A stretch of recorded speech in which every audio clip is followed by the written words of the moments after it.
ವಿದ್ಯಾರ್ಥಿಗಳಿಗೆ ಬೆಳಗಿನ ಶುಭೋದಯಗಳು. ಈಗ ಕಳೆದ ಕ್ಲಾಸ್ನಲ್ಲಿ ನಾವು ಔದಾಸೀನ್ಯ ರೇಖೆ ಅಂದ್ರೆ ಏನು ಅಂತ ತಿಳ್ಕೊಂಡಿದ್ದೀವಿ. ಅಂದ್ರೆ ಔದಾಸೀನ್ಯ ರೇಖೆ ಅಂದ್ರೆ ಅನುಭೋಗಿಯು ಔದಾಸೀನ್ಯತೆಯನ್ನ ಹೊಂದಿರತಕ್ಕಂತಹ ಸಂಯೋಜನೆಗಳ ಎಲ್ಲ ಸಂಯೋಜನೆಗಳ ಬಿಂದುಗಳನ್ನ ಸೇರಿಸಿ ಪಡಿತಕ್ಕಂಥ ರೇಖೆಯನ್ನ ನಾವು ಔದಾಸೀನ್ಯ ರೇಖೆ ಇಂಡಿಫರೆನ್ಸ್ ಕರ್ವ್ ಅಂತ ಹೇಳ್ತೀವಿ. ಅನುಭೋಗಿಯು ಔದಾಸೀನ್ಯತೆಯನ್ನ ಹೊಂದಿರತಕ್ಕಂತಹ ಸಂಯೋಜನೆಗಳ ಎಲ್ಲಾ ಬಿಂದುಗಳನ್ನ ಸೇರಿಸಿ ಪಡಿತಕ್ಕಂಥ ರೇಖೆಯನ್ನ ನಾವು ಔದಾಸೀನ್ಯ ರೇಖೆ ಅಂತ ಹೇಳ್ತೀವಿ, ಇಂಡಿಫರೆನ್ಸ್ ಕರ್ವ್ ಅಂತ ಹೇಳ್ತೀವಿ.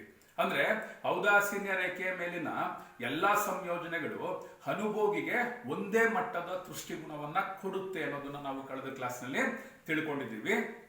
ಇನ್ನು ಈ ಏಕಾತನಾತ್ಮಕ ಒಲವು ಮಾನೋಟೋನಿಕ್ ಪ್ರಿಫರೆನ್ಸಸ್ ಅಂತ ಹೇಳ್ತೀವಿ. ಈಗ ವಿಚಾರವಂತ ಅನುಭೋಗಿ ಏನ್ ಮಾಡ್ತಾನೆ ಅಂದ್ರೆ ಯಾವಾಗಲೂ ಕೂಡ ಎತ್ತರದ ಔದಾಸೀನ್ಯ ವಕ್ರರೇಖೆಯ ಹೆಡೆಗೆ ಹೋಗ್ತಕ್ಕಂಥದ್ದನ್ನ ನಾವು ಗಮನಿಸ್ತೀವಿ. ಎತ್ತರದ ಔದಾಸೀನ್ಯ ರೇಖೆಗೆ ಹೋಗ್ತಕ್ಕಂಥದ್ದನ್ನ ನಾವು ಗಮನಿಸ್ತೀವಿ. ಅಂದ್ರೆ ಇಲ್ಲಿ ಏನಾಗುತ್ತೆ ಅಂದ್ರೆ ಈಗ IC1 ಅಂತ ಇದೆ, ಇಲ್ಲಿ IC2 ಅಂತ ಇದೆ, IC3 ಅಂತ ಇದೆ. IC1 ಇದೆಯಲ್ಲ, IC1 IC2 ವಕ್ರರೇಖೆಗಿಂತ ಕಡಿಮೆ ದೃಷ್ಟಿಗುಣ ಕೊಡುತ್ತೆ. IC2 IC3ಗಿಂತ ಕಡಿಮೆ ದೃಷ್ಟಿಗುಣನ ಕೊಡುತ್ತೆ. ಆದ್ರೆ ಒಂದು ಔದಾಸೀನ್ಯ ರೇಖೆ ಮೇಲಿನ ಎಲ್ಲಾ ಸಂಯೋಜನೆಗಳು ಅನುಭೋಗಿಗೆ ಒಂದೇ ಮಟ್ಟದ ದೃಷ್ಟಿಗುಣವನ್ನ ಕೊಡುತ್ತೆ. ಇಲ್ಲಿ ಅನುಭೋಗಿಗೆ ನೋಡಿ X1 ಮತ್ತು X2 ಮತ್ತೆ Y1 ಮತ್ತು Y2 ಅಂತಕ್ಕಂಥ ಎರಡು ಸಂಯೋಜನೆಗಳು ಲಭ್ಯ ಇದೆ ಅಂತ ಅನ್ಕೊಳ್ಳೋಣ. ಅನುಭೋಗಿಗೆ X1 ಮತ್ತು X2, Y1 ಮತ್ತು Y2 ಅಂತಕ್ಕಂಥ ಎರಡು ಸಂಯೋಜನೆಗಳು ಇವೆ ಅಂತ ಅನ್ಕೊಳ್ಳೋಣ. ಈ ಎರಡು ಸಂಯೋಜನೆಯಲ್ಲಿ X1 ಸಂಯೋಜನೆಯು ಇನ್ನೊಂದು ಸಂಯೋಜನೆಗಿಂತ ಹೆಚ್ಚು ಸರಕನ್ನ ಹೊಂದಿದ್ದು, X2 ಸಂಯೋಜನೆಯು ಇನ್ನೊಂದು ಸಂಯೋಜನೆಯ ಸರಕಿಗಿಂತ ಕಡಿಮೆ ಇಲ್ಲದ ಹಾಗೆ ಹೊಂದಿದ್ರೆ ಅನುಭೋಗಿ ಏನ್ ಮಾಡ್ತಾನೆ, X1 ಮತ್ತು X2 ಅನ್ನ ಆಯ್ಕೆ ಮಾಡ್ಕೊಳ್ತಾನೆ. ಇದನ್ನೇ ನಾವು ಏಕಾತನಾತ್ಮಕ ಒಲವು. ಇದು NCERT ಟೆಕ್ಸ್ಟ್ ಬುಕ್ ಆಗಿರೋದ್ರಿಂದ ನಾವು ಯಾವುದೇ ವಿಚಾರವನ್ನ ಹೇಳ್ಬೇಕಾದ್ರೆ ಈ ಭಾಷೆನಲ್ಲೇ ನಾವು ಅದನ್ನ ವ್ಯಾಖ್ಯಾನಿಸಬೇಕಾಗುತ್ತೆ. ಅಂದ್ರೆ ಅನುಭೋಗಿಗೆ ಎರಡು ಸಂಯೋಜನೆಗಳು ಇರುತ್ತೆ, ಒಂದು X1 ಮತ್ತು X2, ಮತ್ತೊಂದು Y1 ಮತ್ತು Y2 ಅಂತ ಹೇಳ್ತೀವಿ. ಈಗ X1 ಸಂಯೋಜನೆಯು ಇನ್ನೊಂದು ಸಂಯೋಜನೆಗಿಂತ ಹೆಚ್ಚು ಸರಕನ್ನ ಹೊಂದಿದ್ದು, X2 ಸಂಯೋಜನೆಯು ಮತ್ತೊಂದು ಸಂಯೋಜನೆಗಿಂತ ಕಡಿಮೆ ಸರಕನ್ನ ಹೊಂದಿಲ್ಲದ ಹಾಗೆ ಇದ್ರೆ ಆಗ ಅನುಭೋಗಿ ಏನ್ ಮಾಡ್ತಾನೆ, X1 X2 ಅನ್ನೇ ಆಯ್ಕೆ ಮಾಡ್ಕೊಳ್ತಾನೆ. ಇದನ್ನ ನಾವು ಮಾನೋಟೋನಿಕ್ ಪ್ರಿಫರೆನ್ಸಸ್ ಏಕಾತನಾತ್ಮಕ ಒಲವು ಅಂತ ಹೇಳ್ತೀವಿ.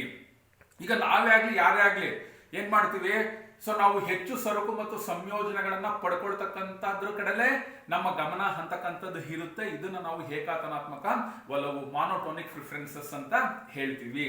ಇನ್ನು ಕಳೆದ ಕ್ಲಾಸ್ ನಲ್ಲಿ ನಾನು ಈ ಔದಾಸೀನ್ಯ ರೇಖೆಗಳ ಲಕ್ಷಣಗಳು, ಕ್ಯಾರೆಕ್ಟರಿಸ್ಟಿಕ್ಸ್ ಆಫ್ ಇಂಡಿಫರೆನ್ಸ್ ಕರ್ವ್ ಅಂತ ಹೇಳ್ತೀವಿ.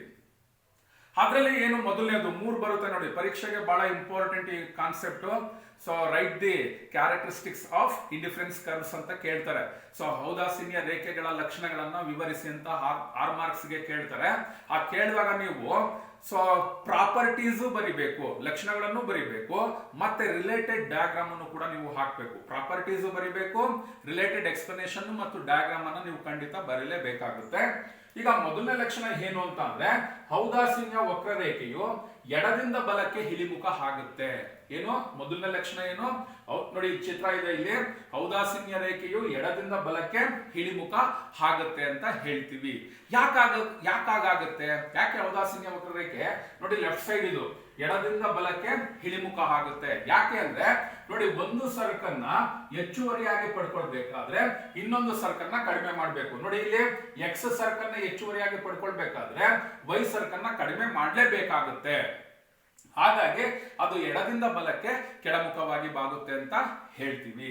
ಎರಡನೇ ಪ್ರಾಪರ್ಟೀಸ್ ಏನು ಅಂತ ಅಂದ್ರೆ ಎತ್ತರದ ಔದಾಸೀನ್ಯ ರೇಖೆಯು ಹೆಚ್ಚು ದೃಷ್ಟಿಗುಣವನ್ನ ನೀಡುತ್ತೆ. ಎತ್ತರದ ಔದಾಸೀನ್ಯ ವಕ್ರರೇಖೆಯು ಹೆಚ್ಚು ದೃಷ್ಟಿಗುಣನ ನೀಡುತ್ತೆ. ಇಲ್ಲಿ ನೋಡಿ ಡಯಾಗ್ರಾಮ್, ಇದು IC1, IC2, IC3. ಇಲ್ಲಿ Y ಸರಕು ಸ್ಥಿರವಾಗಿದೆ.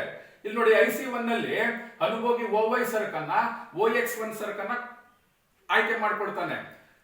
ಇಲ್ಲಿ IC2 ನಲ್ಲಿ ಏನಾಗುತ್ತೆ, OY ಸರಕನ್ನ ಆದ್ರೆ OX2 ಸರಕನ್ನ ಕೊಂಡ್ಕೊಳ್ತಾನೆ, ಅಥವಾ ಅದಕ್ಕೆ ಆದ್ಯತೆ ಇರುತ್ತೆ ಅಲ್ಲಿ. IC3 ನಲ್ಲಿ ಅನುಭೋಗಿ OY ಸರಕನ್ನ ಮತ್ತೆ OX3 ಸರಕನ್ನ ಕೊಂಡ್ಕೊಳ್ತಾನೆ. ನೋಡಿ ಇಲ್ಲಿ Y ವಸ್ತು ಸ್ಥಿರವಾಗಿದ್ರೂ ಕೂಡ ಇದು ನೋಡಿ, ಇದು A ಬಿಂದು ಅನ್ಕೊಳ್ಳೋಣ, ಇದನ್ನ B ಬಿಂದು ಅನ್ಕೊಳ್ಳೋಣ, ಇದನ್ನ C ಅನ್ಕೊಳ್ಳೋಣ. ನೋಡಿ A ಬಿಂದು ಬಿ ಬಿಂದುವಿಗಿಂತ ಕಡಿಮೆ ದೃಷ್ಟಿಗುಣ ಕೊಡುತ್ತೆ, ಬಿ ಬಿಂದು ಸಿ ಗಿಂತ ಕಡಿಮೆ ದೃಷ್ಟಿಗುಣನ ಕೊಡುತ್ತೆ. ಯಾಕೆ ಅಂದ್ರೆ X1 X2 X3 ಸರಕುಗಳು ಹೆಚ್ಚಾಗ್ತಾ ಇದೆ. ಹಾಗಾಗಿ ಎತ್ತರದ ಔದಾಸೀನ್ಯ ರೇಖೆಗಳು ಹೆಚ್ಚು ದೃಷ್ಟಿಗುಣನ ನೀಡುತ್ತೆ ಅಂತ ಹೇಳ್ತೀವಿ. ಇನ್ನು ಮೂರನೇ property is very simple. So ಔದಾಸೀನ್ಯ ರೇಖೆಗಳು ಪರಸ್ಪರ ಒಂದನ್ನೊಂದು ಛೇದಿಸಲ್ಲ. Indifference curve never intersect each other ಅಂತ ನಾವು ಹೇಳ್ತೀವಿ. Indifference curve never intersect each other ಅಂತ ಹೇಳ್ತೀವಿ. ಔದಾಸೀನ್ಯ ರೇಖೆಗಳು ಪರಸ್ಪರ ಒಂದನ್ನೊಂದು ಛೇದಿಸಲ್ಲ. ಆಗ ಛೇದಿಸಿದ್ರೆ ಅದು ಘರ್ಷಣಾತ್ಮಕ ಫಲಿತಾಂಶವನ್ನ ಕೊಡುತ್ತೆ. ಇಟ್ ಗಿವ್ಸ್ ಫ್ರಿಕ್ಷನಲ್ ರಿಸಲ್ಟ್ ಅಂತ ಹೇಳ್ತೀವಿ. ಫ್ರಿಕ್ಷನಲ್ ರಿಸಲ್ಟ್ ಉಂಟಾಗುತ್ತೆ. ಯಾಕೆಂದ್ರೆ ನೋಡಿ, ಇಲ್ಲಿ IC1 ಇದೆ, IC2 ಇದೆ. ನೋಡಿ, ಎ ಬಿಂದುವಿನಲ್ಲಿ ಎರಡು ಔದಾಸೀನ್ಯ ರೇಖೆಗಳು ಛೇದಿಸೋದ್ರಿಂದ ಈ ಎ ಬಿಂದು ಅನುಭೋಗಿಗೆ ಒಂದೇ ಮಟ್ಟದ ದೃಷ್ಟಿಗುಣವನ್ನ ನೀಡುತ್ತೆ.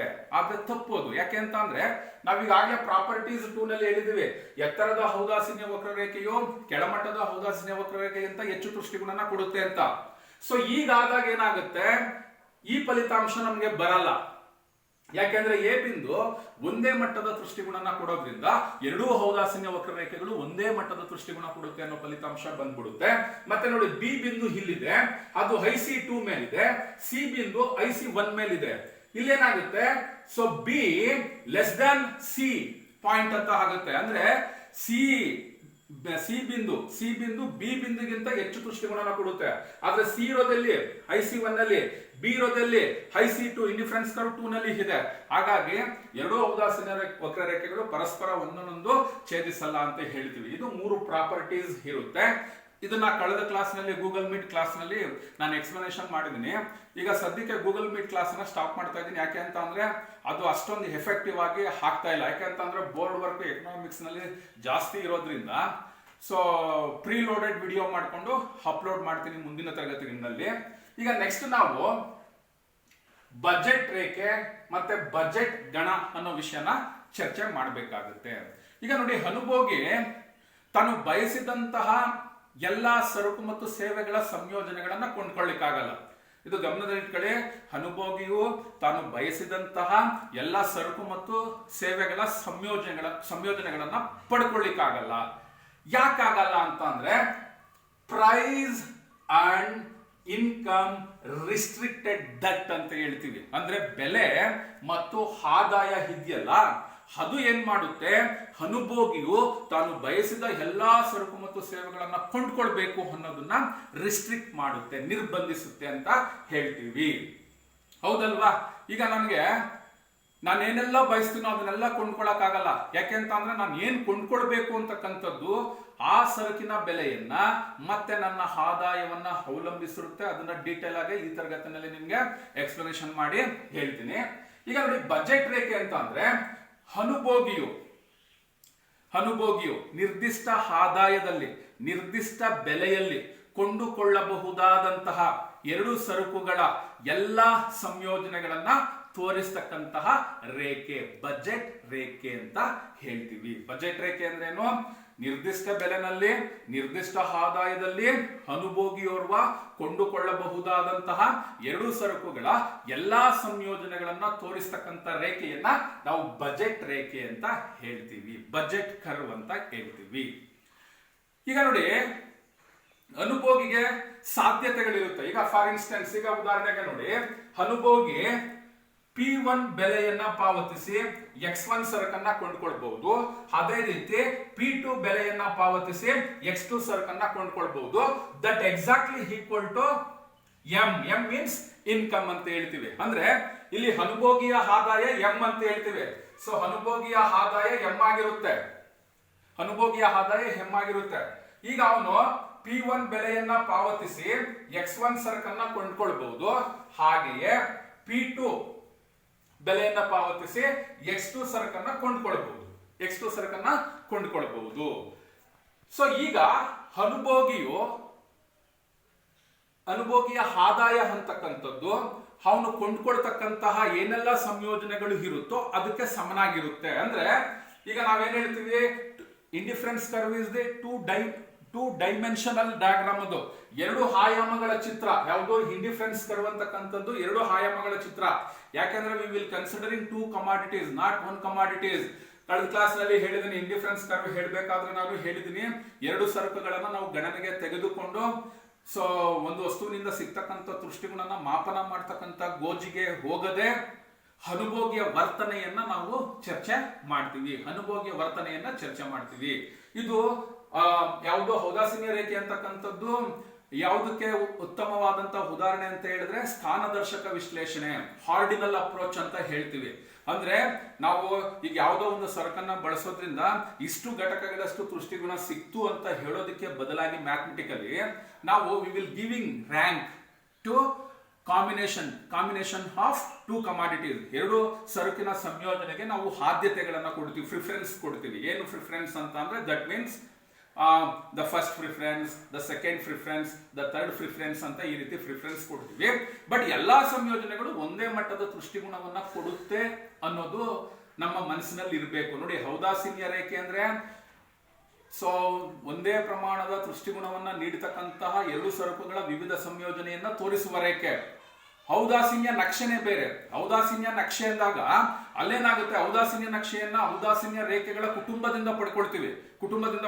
ಅಂದ್ರೆ ಎರಡು ಅಥವಾ ಅದಕ್ಕಿಂತ ಹೆಚ್ಚು ಔದಾಸೀನ್ಯ ವಕ್ರರೇಖೆಗಳ ಸಮೂಹವನ್ನ ನಾವು ಔದಾಸೀನ್ಯ ನಕ್ಷೆ ಅಂತ ಕರಿತೀವಿ. ಆಗೇನಾಗುತ್ತೆ, different indifference curves giving different utility to consumers ಅಂತ ಹೇಳ್ತೀವಿ. ಅಂದ್ರೆ ವಿಭಿನ್ನ ಔದಾಸೀನ್ಯ ರೇಖೆಗಳು ವಿಭಿನ್ನ ಮಟ್ಟದ ದೃಷ್ಟಿಗುಣನ ಕೊಡುತ್ತೆ. ಬಟ್ ಸಿಂಗಲ್ ಇದ್ದಾಗ, ಒಂದೇ ಔದಾಸೀನ್ಯ ವಕ್ರರೇಖೆ ಇದ್ದಾಗ ಅದು ಒಂದೇ ಮಟ್ಟದ ದೃಷ್ಟಿಗುಣನ ಕೊಡುತ್ತೆ ಅನ್ನೋದು ನಮ್ಮ ಮನಸ್ಸಿನಲ್ಲಿ ಇರ್ಬೇಕಾಗುತ್ತೆ. ಈಗ ನೋಡಿ, ಅನುಭೋಗಿ ಆದಾಯ ಆಗಿದೆ. ಅವನು ಎರಡು ಸರಕನ್ನ ಕೊಂಡ್ಕೊಳ್ತಾನೆ. ಒಂದು P1 ಬೆಲೆನಲ್ಲಿ X1 ಸರಕನ್ನ, P2 ಬೆಲೆನಲ್ಲಿ X2 ಸರಕನ್ನ ಕೊಂಡ್ಕೊಳ್ತಾನೆ. ಈಗ ಅನುಭೋಗಿಗೆ ಪ್ರಾಬಬಿಲಿಟೀಸ್ ಅಂತ ಹೇಳ್ತೀವಿ, ಸಾಧ್ಯತೆಗಳು. ಏನೆಲ್ಲ ಸಾಧ್ಯತೆಗಳು ಇದೆ ಅಂದ್ರೆ, ಅನುಭೋಗಿ ತನ್ನ ಆದಾಯಕ್ಕೆ ಸಮಾನಾದಂತಹ ಅಥವಾ ಕಡಿಮೆ ಆದಂತಹ ಸರಕನ್ನ ಕೊಂಡ್ಕೊಳ್ಬಹುದು. ಹೌದಲ್ವಾ? ಈಗ ನಮ್ಮ ಹತ್ರ ಎಷ್ಟು ಆದಾಯ ಇರುತ್ತೋ ಆ ಆದಾಯಕ್ಕೆ ಸಮನಾದಂತಹ ಸರಕಿನ ಸಂಯೋಜನೆಗಳನ್ನ ಮಾತ್ರ ನಾವು ಕೊಂಡ್ಕೊಳ್ಬಹುದು. ಅಥವಾ ಇನ್ನೊಂದು ಪ್ರಾಬಬಿಲಿಟೀಸ್, ಇನ್ನೊಂದು ಸಾಧ್ಯತೆ ಏನು ಅಂತ ಅಂದ್ರೆ, ನಮ್ಮ ಆದಾಯಕ್ಕಿಂತ ಕಡಿಮೆ ವೆಚ್ಚದ ಸಂಯೋಜನೆಗಳನ್ನ ಆಯ್ಕೆ ಮಾಡಿಕೊಳ್ಬಹುದು. ಬಟ್ ಆದ್ರೆ ಈ ಸಾಧ್ಯತೆ, ಈಗ ಹೇಳ್ತಕ್ಕಂಥ ಸಾಧ್ಯತೆ ಸಾಧ್ಯ ಇಲ್ಲ. ಯಾವುದು ಅದು ಅಂತ ಹೇಳಿದ್ರೆ, ನಮ್ಮ ಆದಾಯಕ್ಕಿಂತ ಹೆಚ್ಚಿನ ವೆಚ್ಚದ ಸಂಯೋಜನೆಯನ್ನ ನಾವು ಯಾವುದೇ ಕಾರಣಕ್ಕೂ ಆಯ್ಕೆ ಮಾಡ್ಕೊಳ್ಳಿಕ್ಕೆ ಸಾಧ್ಯ ಇಲ್ಲ. ಸೊ ಎಂ ಗ್ರೇಟರ್ ದ್ಯಾನ್ ಅಂತ ಹೇಳ್ತೀವಿ. ಆದಾಯಕ್ಕಿಂತ ಹೆಚ್ಚಿನ ವೆಚ್ಚದ ಸಂಯೋಜನೆಯನ್ನ ನಾವು ಆಯ್ಕೆ ಮಾಡ್ಕೊಳ್ಳೋದಿಕ್ಕೆ ಸಾಧ್ಯನೇ ಇಲ್ಲ ಅಂತ ಹೇಳ್ತೀವಿ. ಸೊ ಎರಡೇ ಪ್ರಾಬಬಿಲಿಟೀಸ್ ಇರೋದು. ಒಂದು, ನಮ್ಮ ಆದಾಯಕ್ಕೆ ಸಮಾನಾದಂತಹ, ಸೊ ಆದಾಯಕ್ಕೆ ಸಮಾನವಾದಂತಹ ಅಥವಾ ಆದಾಯಕ್ಕಿಂತ ಕಡಿಮೆ ವೆಚ್ಚದ ಸಂಯೋಜನೆಯನ್ನ ಮಾತ್ರ ನಾವು ಆಯ್ಕೆ ಮಾಡ್ಕೊಳ್ಳಿಕ್ಕೆ ಸಾಧ್ಯ. ಸೊ ಆಗ ನಮ್ಗೇನಾಗುತ್ತೆ, ಸಾಕಷ್ಟು ಸಂಯೋಜನೆಗಳು ಸಿಗುತ್ತೆ. ಸೊ ಸಾಕಷ್ಟು ಸಂಯೋಜನೆಗಳು ಸಿಗುತ್ತೆ ಅಂದ್ರೆ ಆದಾಯಕ್ಕೆ ಸಮಾನಾದಂತ ಸಂಯೋಜನೆಗಳು ಮತ್ತೆ ಆದಾಯಕ್ಕಿಂತ ಕಡಿಮೆ ವೆಚ್ಚದ ಸಂಯೋಜನೆಗಳನ್ನ ತಕೊಂಡಾಗ ಅನುಭೋಗಿಗೆ ಬಂಡಲ್ಸ್ ಆಫ್ ದಿ ಕಾಂಬಿನೇಷನ್ಸ್ ಅಂತ ಹೇಳ್ತೀವಿ, ಸಂಯೋಜನೆಗಳ ಕಂತೆ ಸಿಗುತ್ತೆ. ಆ ಕಂತೆಯನ್ನ ನಾವು ಏನ್ ಹೇಳ್ತೀವಿ, ಬಜೆಟ್ ಸೆಟ್ ಅಂತ ಹೇಳ್ತೀವಿ. ನೋಡಿ, ಬಜೆಟ್ ರೇಖೆ ಅಂದ್ರೆ ನಿರ್ದಿಷ್ಟ ಬೆಲೆನಲ್ಲಿ ನಿರ್ದಿಷ್ಟ ಆದಾಯದಲ್ಲಿ ಅನುಭೋಗಿಯೋರ್ವ ಕೊಂಡುಕೊಳ್ಳಬಹುದಾದಂತಹ ಎರಡು ಸರಕುಗಳ ವಿವಿಧ ಸಂಯೋಜನೆಗಳನ್ನ ತೋರಿಸುವ ರೇಖೆ ಬಜೆಟ್ ರೇಖೆ. ಬಜೆಟ್ ಗಣ ಅಂತ ಅಂದ್ರೆ ನಿರ್ದಿಷ್ಟ ಆದಾಯದಲ್ಲಿ ನಿರ್ದಿಷ್ಟ ಬೆಲೆನಲ್ಲಿ ಅನುಭೋಗಿಗೆ ಲಭ್ಯ ಇರತಕ್ಕಂತಹ ಎರಡು ಸರಕುಗಳ ಎಲ್ಲಾ ಸಂಯೋಜನೆಗಳ ಸಾಧ್ಯತಾ ಸಮೂಹ. ಏನೇಳಿ, ಸಾಧ್ಯತಾ ಸಮೂಹವನ್ನ ನಾವು ಬಜೆಟ್ ಗಣ ಅಂತ ಹೇಳ್ತೀವಿ. ಇನ್ನೊಂದ್ಸರಿ ರಿಪೀಟ್ ಮಾಡ್ತೀನಿ. ಬಜೆಟ್ ಗಣ ಅಂತ ಅಂದ್ರೆ ನಿರ್ದಿಷ್ಟ ಆದಾಯದಲ್ಲಿ ನಿರ್ದಿಷ್ಟ ಬೆಲೆನಲ್ಲಿ ಅನುಭೋಗಿಯೊಬ್ಬನಿಗೆ ಲಭ್ಯ ಇರತಕ್ಕಂತ ಎರಡು ಸರಕುಗಳ ಎಲ್ಲಾ ಸಂಯೋಜನೆಗಳ ಸಾಧ್ಯತಾ ಸಮೂಹವನ್ನ ನಾವು ಬಜೆಟ್ ಸೆಟ್ ಅಂತ ಹೇಳ್ತೀವಿ, ಬಜೆಟ್ ಗಣ ಅಂತ ಹೇಳ್ತೀವಿ. ಈಗ ನೋಡಿ, ನಾನು ಮೊದಲೇ ಹೇಳಿದೆ, ನೋಡಿ ಅನುಭೋಗಿ ಏನ್ ಮಾಡ್ತಾನೆ, ಸೊ P1 ಬೆಲೆಯನ್ನ ಪಾವತಿ ಮಾಡಿ X1 ಸರಕನ್ನ, P2 ಬೆಲೆಯನ್ನ ಪಾವತಿ ಮಾಡಿ X2 ಸರಕನ್ನ ಕೊಂಡ್ಕೊಳ್ತಾನೆ. That exactly equal to M ಅಂತ ಹೇಳ್ತೀವಿ. ಅದು ಆದಾಯಕ್ಕೆ ಸಮನಾಗಿರುತ್ತೆ. ಈಗ ನೋಡಿ ಬಜೆಟ್ ರೇಖೆನ ಇಲ್ಲಿ ಬರ್ದಿದ್ದೀನಿ. ನೋಡಿ OX ಅಕ್ಷದ ಮೇಲೆ ಬಾಳೆಹಣ್ಣನ್ನ ತಗೊಂಡಿದ್ದೀನಿ, OY ಅಕ್ಷದ ಮೇಲೆ ಮಾವಿನ ಹಣ್ಣನ್ನ ತಗೊಂಡಿದ್ದೀನಿ. ಇಲ್ಲಿ ಲಂಬಾಂತರ ಛೇದಕ M/P2 ಅಂದ್ರೆ ಮಾವಿನ ಹಣ್ಣಿಗೆ ಪಾವತಿ ಮಾಡ್ತಕ್ಕಂಥ ಬೆಲೆ P2 ಆಗಿದೆ, ಬಾಳೆಹಣ್ಣಿಗೆ ಪಾವತಿ ಮಾಡ್ತಕ್ಕಂಥ ಬೆಲೆ P1 ಆಗಿದೆ. ಸಮಾನಾಂತರ ಛೇದಕ M/P1, ಲಂಬಾಂತರ ಛೇದಕ M/P2 ಆಗಿದೆ. ಇಲ್ಲಿ ನೋಡಿ M/P2 M/P1 ಇದೇನಿದೆ ಇದನ್ನ ನಾವು ಬಜೆಟ್ ರೇಖೆ ಅಂತ ಹೇಳ್ತೀವಿ. ನೋಡಿ ಬಜೆಟ್ ರೇಖೆಯ ಮೇಲಿನ ಯಾವುದೇ ಬಿಂದುಗಳು ಅನುಭೋಗಿಯ ಆದಾಯಕ್ಕೆ ಸಮನಾಗಿರುತ್ತೆ. ಅಬ್ಸರ್ವೇಷನ್ ಮಾಡಿ, ಈ ಬಜೆಟ್ ರೇಖೆ ಇದೆಯಲ್ಲ, ಈ ಬಜೆಟ್ ರೇಖೆಯ ಮೇಲಿನ ಯಾವುದೇ ಬಿಂದುಗಳು ಅನುಭೋಗಿಯ ಆದಾಯಕ್ಕೆ ಸಮಾನಾದಂತಹ ಸರಕಿನ ಸಂಯೋಜನೆ ಆಗಿರುತ್ತೆ. ನೋಡಿ ಬಜೆಟ್ ರೇಖೆಯ ಸಮೀಕರಣ ಏನು ಅಂದ್ರೆ M is equal to P1 X1 plus P2 X2 ಅಂತ ಹೇಳ್ತೀವಿ. ಬಜೆಟ್ ರೇಖೆಯ ಸಮೀಕರಣ ಏನು? M is equal to P1 X1 plus P2 X2. ಈ ಬಜೆಟ್ ರೇಖೆಯ ಮೇಲಿನ ಎಲ್ಲಾ ಬಿಂದುಗಳು ಅನುಭೋಗಿಯ ಆದಾಯಕ್ಕೆ ಸಮಾನವಾದಂತ ಸಂಯೋಜನೆಗಳು ಆಗಿರುತ್ತೆ. ಅರ್ಥ ಆಗಿದ್ದಿಲ್ಲ? ಇನ್ನು ನೆಕ್ಸ್ಟ್ ನೋಡಿ, ಇಲ್ಲಿ ನಾವು ನೆಕ್ಸ್ಟ್ ಇಲ್ಲೊಂದು ಬಿಂದು ಇಟ್ಟಿದ್ದೀನಿ, ಇಲ್ಲೊಂದು ಬಿಂದು ಮಾಡಿದ್ದೀನಿ, M ಲೆಸ್ ದ್ಯಾನ್ ಅಂತ ಕೊಟ್ಟಿದ್ದೀನಿ. ಇಲ್ಲೊಂದು ಬಿಂದು ಇಟ್ಟಿದ್ದೀನಿ, M ಗ್ರೇಟರ್ ದ್ಯಾನ್. ನೋಡಿ ಬಜೆಟ್ ರೇಖೆ ಕೆಳಗೆ ಒಂದು ಬಿಂದು ಇದೆ, that is M less than. Budget ರೇಖೆ ಮೇಲೆ ಇನ್ನೊಂದು ಬಿಂದು ಇದೆ, ಇದು M ಗ್ರೇಟರ್ ದ್ಯಾನ್ ಅಂತ ಹೇಳ್ತೀವಿ. ದಟ್ ಮೀನ್ಸ್ ಅದರ ಅರ್ಥ ಏನು ಅಂದ್ರೆ ಈ ಬಿಂದು ಇದೆಯಲ್ಲ, ಬಜೆಟ್ ರೇಖೆ ಕೆಳಗಿನ ಬಿಂದು ಅನುಭೋಗಿಯ ಆದಾಯಕ್ಕಿಂತ ಕಡಿಮೆ ವೆಚ್ಚದ ಸಂಯೋಜನೆಯನ್ನ ಸೂಚಿಸುತ್ತೆ. ಬಜೆಟ್ ರೇಖೆಯ ಮೇಲಿನ ಈ ಬಿಂದು ಅನುಭೋಗಿಯ ಆದಾಯಕ್ಕಿಂತ ಹೆಚ್ಚಿನ ವೆಚ್ಚದ ಸಂಯೋಜನೆಯನ್ನ ಸೂಚಿಸುತ್ತೆ ಅಂತ ನಾವು ಹೇಳ್ತೀವಿ. ಸೊ ಇದು ಬಜೆಟ್ ರೇಖೆ ಕೆಳಗಿನ ಬಿಂದು ಅನುಭೋಗಿಯ ಆದಾಯಕ್ಕಿಂತ ಕಡಿಮೆ ವೆಚ್ಚದ ಸಂಯೋಜನೆ. ಬಜೆಟ್ ರೇಖೆ ಮೇಲಿನ ಬಿಂದುಗಳು ಯಾವಾಗಲೂ ಕೂಡ ಅನುಭೋಗಿಯ ಆದಾಯಕ್ಕಿಂತ ಹೆಚ್ಚಿನ ವೆಚ್ಚದ ಸಂಯೋಜನೆ ಆಗಿರುತ್ತೆ ಅಂತಕ್ಕಂಥದ್ದು ನಾವು ತಿಳ್ಕೊಳ್ಬೇಕಾದಂತ ವಿಷಯ. ಸೊ ಬಜೆಟ್ ರೇಖೆ ಸಮೀಕರಣ ಏನು? M is equal to P1 X1 plus P2 X2 ಅಂತ ಹೇಳ್ತೀವಿ. ಸೊ ಇಲ್ಲಿ ಬಜೆಟ್ ರೇಖೆ ಅಂದ್ರೆ ನಿರ್ದಿಷ್ಟ ಆದಾಯದಲ್ಲಿ ನಿರ್ದಿಷ್ಟ ಬೆಲೆಯಲ್ಲಿ ಅನುಭೋಗಿಯೋರ್ವ ಕೊಂಡುಕೊಳ್ಳಬಹುದಾದಂತ ಎರಡು ಸರಕುಗಳ ವಿವಿಧ ಸಂಯೋಜನೆಗಳನ್ನ ತೋರಿಸ್ತಕ್ಕಂಥ ರೇಖೆ ಆಗಿರುತ್ತೆ. ಬಜೆಟ್ ಗಣ ಅಂದ್ರೆ ಸೊ ನಿರ್ದಿಷ್ಟ ಬೆಲೆನಲ್ಲಿ ನಿರ್ದಿಷ್ಟ ಆದಾಯದಲ್ಲಿ ಅನುಭೋಗಿಯೋರ್ವನಿಗೆ ಸಿಗ್ತಕ್ಕಂತಹ ಎಲ್ಲ ಸರಕುಗಳ ಎರಡು ಸರಕುಗಳ ವಿವಿಧ ಸಂಯೋಜನೆಗಳ ಸಾಧ್ಯತಾ ಸಮೂಹವನ್ನ ನಾವೇನ್ ಹೇಳ್ತೀವಿ? ಬಜೆಟ್ ಗಣ ಅಂತ ಹೇಳ್ತೀವಿ. ನೋಡಿ ಈ ಬಜೆಟ್ ಗಣನ ಮತ್ತೆ ಬಜೆಟ್ ರೇಖೆನ ಒಂದು ಉದಾಹರಣೆ ಮುಖಾಂತರ ತಿಳ್ಕೊಳ್ಳೋಣ. ಅದು ನಿಮ್ಗೆ ಅಸೈನ್ಮೆಂಟ್ಗೂ ಕೂಡ ಇದೆ. 5 ಮಾರ್ಕ್ಸ್ ಅಸೈನ್ಮೆಂಟ್ ಬ್ಲಾಕ್ ನಲ್ಲಿ ಕೇಳ್ತಾರೆ. ಏನು ಅಂದ್ರೆ ಅನುಭೋಗಿಯ ಆದಾಯ 40 ರೂಪಾಯಿ ಇರುತ್ತೆ. ಸೊ ಮಾವಿನ ಹಣ್ಣಿನ ಬೆಲೆ, ಒಂದು ಮಾವಿನ ಹಣ್ಣಿನ ಬೆಲೆ 10 ರೂಪಾಯಿ ಇರುತ್ತೆ. ಸೊ ಒಂದು ಬಾಳೆಹಣ್ಣಿನ ಬೆಲೆ 5 ರೂಪಾಯಿ ಇದ್ದಾಗ ಅನುಭೋಗಿ ತನ್ನ ಪೂರ್ಣ ಪ್ರಮಾಣದ ಆದಾಯನ ಖರ್ಚು ಮಾಡಿ ಎಷ್ಟು ಮಾವಿನ ಹಣ್ಣನ್ನ ಕೊಂಡ್ಕೊಳ್ಬಹುದು. ಹಾಗೆಯೇ ಎರಡನೇ ಕ್ವಶನ್ ಇರುತ್ತೆ, ಅದೇನಂದ್ರೆ ಅನುಭೋಗಿ ತನ್ನ ಎಲ್ಲ ಆದಾಯನ ಖರ್ಚು ಮಾಡಿ ಎಷ್ಟು ಪ್ರಮಾಣದ ಬಾಳೆಹಣ್ಣನ್ನ ಕೊಂಡುಕೊಳ್ಬಹುದು. ಮತ್ತೆ ಮೂರನೇ ಕ್ವಶನ್, ಬಜೆಟ್ ರೇಖೆ ಮೇಲಿನ ಎಲ್ಲಾ ಬಿಂದುಗಳು ಅನುಭೋಗಿಯ ಆದಾಯಕ್ಕೆ ಸಮನಾದಂತ ಸಂಯೋಜನೆಗಳ ಅಂತ ಇರುತ್ತೆ. ಮತ್ತೆ ಬಜೆಟ್ ರೇಖೆಯ ಇಳಿಜಾರು ಕೆಳಮುಖವಾಗಿರುತ್ತೋ ಮೇಲ್ಮುಖವಾಗಿರುತ್ತೋ ಅಂತ ಇರುತ್ತೆ ನಾಲ್ಕನೇ ಕ್ವಶನ್. ಸೊ ಅದನ್ನ ಇಲ್ಲಿ ನಿಮ್ಗೆ ತಿಳಿಸ್ತಕ್ಕಂಥ ಪ್ರಯತ್ನ ಮಾಡ್ತೀನಿ. ಈಗ ನೋಡಿ ಅನುಭೋಗಿ ಆದಾಯ 40 ರೂಪಾಯಿ ಇದೆ. ಮಾವಿನ ಹಣ್ಣಿನ ಬೆಲೆ, ಒಂದು ಮಾವಿನ ಹಣ್ಣಿನ ಬೆಲೆ 10 ರೂಪಾಯಿ. ಸೊ ಒಂದು ಬಾಳೆಹಣ್ಣಿನ ಬೆಲೆ 5 ರೂಪಾಯಿ. ಹೀಗಿದ್ದಾಗ ಪೂರ್ಣ ಪ್ರಮಾಣದ ಆದಾಯನ ಖರ್ಚು ಮಾಡಿ ಒಂದು ಮಾವಿನ ಹಣ್ಣಿನ ಬೆಲೆ 10 ಆದ್ರೆ 4 ಮಾವಿನ ಹಣ್ಣುಗಳನ್ನ ಕೊಂಡ್ಕೊಳ್ಬಹುದು. ಅಥವಾ ಪೂರ್ಣ ಪ್ರಮಾಣದ ಆದಾಯನ ಖರ್ಚು ಮಾಡಿ 8 ಬಾಳೆಹಣ್ಣನ್ನ ಕೊಂಡ್ಕೊಳ್ಬಹುದು. 8 ಬನಾನ, 4 ಮ್ಯಾಂಗೋನ ಕೊಂಡ್ಕೊಳ್ಳಿಕ್ಕೆ ಸಾಧ್ಯ. ಸೊ ಇದು ಬಹಳ ಮುಖ್ಯವಾದಂತ ವಿಷಯ. ಇನ್ನು ಬಜೆಟ್ ರೇಖೆಯ ಇಳಿಜಾರು ನಿಷ್ಪತ್ತಿ ಇಲ್ಲೇ ಹೇಳ್ಬಿಡ್ತೀನಿ. ಬಜೆಟ್ ರೇಖೆಯ ಇಳಿಜಾರು ಅಥವಾ ನಿಷ್ಪತ್ತಿ ಅಂತ ಹೇಳ್ತೀವಿ. ಅದೇನಾಗುತ್ತೆ ಅಂದ್ರೆ ಕೆಳಮುಖ ನೋಡಿ ಎಡದಿಂದ ಬಲಮುಖವಾಗಿ ಬಾಗಿರುತ್ತೆ. ಯಾಕೆ ಅಂತ ಅಂದ್ರೆ ನೋಡಿ ಒಂದು ಸರಕನ್ನ ಹೆಚ್ಚುವರಿಯಾಗಿ ಪಡ್ಕೊಳ್ಬೇಕಾದ್ರೆ ಮತ್ತೊಂದು ಸರಕನ್ನ ಕಡಿಮೆ ಮಾಡ್ಲೇಬೇಕು. ಯಾಕೆಂದ್ರೆ ಇಲ್ಲಿ ಅನುಭೋಗಿ ಆದಾಯ ನಿರ್ದಿಷ್ಟವಾಗಿರುತ್ತೆ. ನಿರ್ದಿಷ್ಟ ಆದಾಯದಲ್ಲಿ ಏಕಕಾಲದಲ್ಲಿ ಎರಡು ಸರಕುಗಳನ್ನು ಹೆಚ್ಚು ಕೊಂಡ್ಕೊಳ್ಳೋದಕ್ಕೆ ಆಗೋದಿಲ್ಲ. ಈಗ 40 ರೂಪಾಯಿ ಆದಾಯ ಇದ್ರೆ ಆ 40 ರೂಪಾಯಿ ಆದಾಯದ ಒಳಗಡೆನೆ ನಾವು ಸರಕನ್ನ ಕೊಂಡ್ಕೊಳ್ಬೇಕಾಗುತ್ತೆ. 40 ರೂಪಾಯಿಗಿಂತ ಹೆಚ್ಚಿನ ಸರಕನ್ನ ನಾವು ಕೊಂಡ್ಕೊಳ್ಳಿಕ್ಕೆ ಸಾಧ್ಯ ಇಲ್ಲ. ನೋಡಿ, 10 ರೂಪಾಯಿ ಮಾವಿನ ಹಣ್ಣು ಆದ್ರೆ 40 ರೂಪಾಯಿಲಿ 10 ರೂಪಾಯಿ 4 ಮಾವಿನ ಹಣ್ಣು ತಗೋಬಹುದು. 5 ರೂಪಾಯಿ ಬಾಳೆಹಣ್ಣು ಆದ್ರೆ 40 ರೂಪಾಯಿನಲ್ಲಿ 8 ಬಾಳೆಹಣ್ಣು ತಗೋಬಹುದು. ಬಜೆಟ್ ರೇಖೆ ಇಳಿಜಾರು ಏನಾಗಿರುತ್ತೆ, ಕೆಳಮುಖವಾಗಿರುತ್ತೆ. ಯಾಕಂದ್ರೆ ಒಂದು ಸರಕನ್ನ ಹೆಚ್ಚುವರಿಯಾಗಿ ಕೊಂಡ್ಕೊಳ್ಬೇಕು ಅಂದ್ರೆ, ನೋಡಿ ಇಲ್ಲಿ ಒಂದು ಸರಕನ್ನ ಹೆಚ್ಚುವರಿಯಾಗಿ ಕೊಂಡ್ಕೊಳ್ಬೇಕಂದ್ರೆ ಇನ್ನೊಂದು ಸರಕನ್ನ ಕಡಿಮೆ ಮಾಡಲೇಬೇಕು. ನೋಡಿ, ಈ ಸರಕನ್ನ ಹೆಚ್ಚುವರಿಯಾಗಿ ಪಡ್ಕೊಳ್ಬೇಕಂದ್ರೆ ಈ ಸರಕನ್ನ ಕಡಿಮೆ ಮಾಡಲೇಬೇಕು. ಹಾಗಾಗಿ ಬಜೆಟ್ ರೇಖೆ ಏನಾಗಿರುತ್ತೆ, ಕೆಳಮುಖ ಇಳಿಜಾರನ್ನ ಹೊಂದಿರುತ್ತೆ. ಬಜೆಟ್ ರೇಖೆ ಕೆಳಮುಖ ಇಳಿಜಾರನ್ನ ಡೌನ್ವರ್ಡ್ ಸ್ಲೋಪಿಂಗ್ ಕರ್ವ್ ಅಂತ ಹೇಳ್ತೀವಿ. ಕೆಳಮುಖ ಇಳಿಜಾರಿನ ರೇಖೆ ಆಗಿರುತ್ತೆ ಅಂತ ನಾವು ಹೇಳ್ತೀವಿ. ಸೊ ಇಲ್ಲಿ ನೋಡಿ, ಇದೆರಡು ಆಯ್ತು. ಈಗ ಸೆಟ್ ಬರೋಣ. ಸೆಟ್ ಬಂದ್ರೆ ಆದಾಯಕ್ಕೆ ಸಮಾನವಾದಂತಹ ಮತ್ತೆ ಆದಾಯಕ್ಕಿಂತ ಕಡಿಮೆ ವೆಚ್ಚದ ಎಲ್ಲಾ ಸಂಯೋಜನೆಗಳು ಸೇರ್ಕೊಳ್ಳುತ್ತೆ ಅಲ್ಲಿ ಸೆಟ್ ಅಲ್ಲಿ. ಈಗ ಉದಾಹರಣೆಗೆ 40 ರೂಪಾಯಿ ಇದ್ದಾಗ ಅನುಭೋಗಿಗೆ ಪಾಸಿಬಿಲಿಟೀಸ್ ಏನಿರುತ್ತೆ ಅಂದ್ರೆ, ಇಲ್ಲಿ ಬರಿತಾ ಇದ್ದೀನಿ, ಒಂದು 4 ಮಾವಿನ ಹಣ್ಣನ್ನ ಕೊಂಡ್ಕೊಳ್ಬಹುದು. 4 ಮಾವಿನ ಹಣ್ಣನ್ನ ಕೊಂಡ್ಕೊಂಡ್ರೆ ಆದಾಯ ಇರಲ್ಲ, 0 ಬಾಳೆಹಣ್ಣು ಆಗುತ್ತೆ. ಇದು ಒಂದು ಪಾಸಿಬಿಲಿಟೀಸ್.